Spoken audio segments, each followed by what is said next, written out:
Can I ask another question first? Off the record? Yes, you can. What the hell just happened? You have begun to die, he says.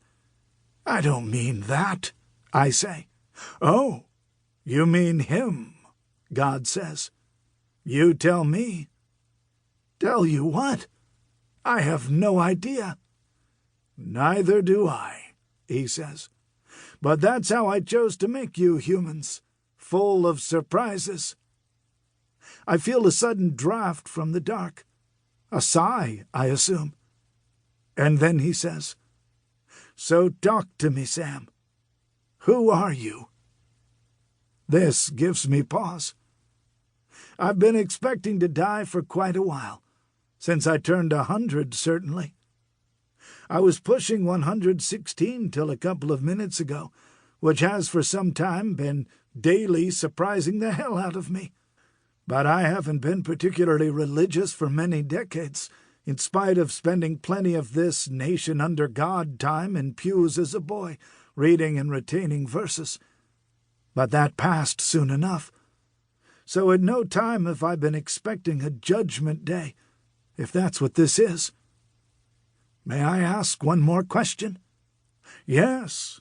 This time the sigh is in his tone. I pause ever so slightly. Yes, I'm omniscient, he says, which indeed is the answer to my most current question, the one that arose in me in that pause as soon as I asked the question about asking the question. He says, Now you can ask the previous one, the important one. Do I need to speak it? Yes, you need to speak it. Not that it's strictly necessary, but it's part of the process. Trust me. I feel the urge to chuckle. Go ahead and let it out, he says. I'll share the irony with you. I chuckle. In God we trust. Now the man himself feels he has to solicit my trust so I can tell him my American story. The man himself. Man. Another digressive question comes to mind. I'm gender fluid, he answers.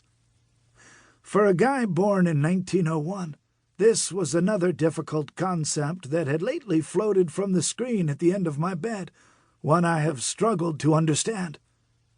Look, God says, don't concern yourself with pronouns. Think of me the way you need to think of me. Now ask your real question so we can get on with this. All right, I say. Are there consequences to the telling of your life? No. I wait for more. Nothing is forthcoming. No consequences to the telling.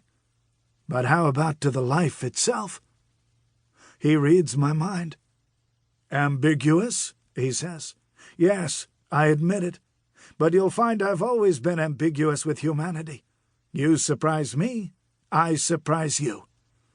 It's your surprises I'm worried about, I say. I want you to tell me your own story, as it comes to you. Like brainstorming. God pauses. He edits himself. No, that will lead you astray. Think of it as dream-storming. That sounds like what I used to do as a young crime reporter in Chicago. Out by the lake, or in a tenement, or on a bike path in Grant Park. At the crime scene. Before figuring out the lead and putting it all in logical sequence for the Bulldog edition, I'd fill my notebooks with the bloodstains, or the weeping in the corner, or the oblivious wind in the trees. The stuff that felt like how it all really was, and the story I was going to write was true enough, but artificial somehow. You were a good newsman, God says. Just tell it to me straight from your own notebook. But I will give you this much guidance, a commandment, if you will, which you all are always eager to get from me. I want you to live your stories just as they felt in your own moment, with the next day's news yet to happen. Given that, don't be surprised if your memory consistently fails you about how things turn out.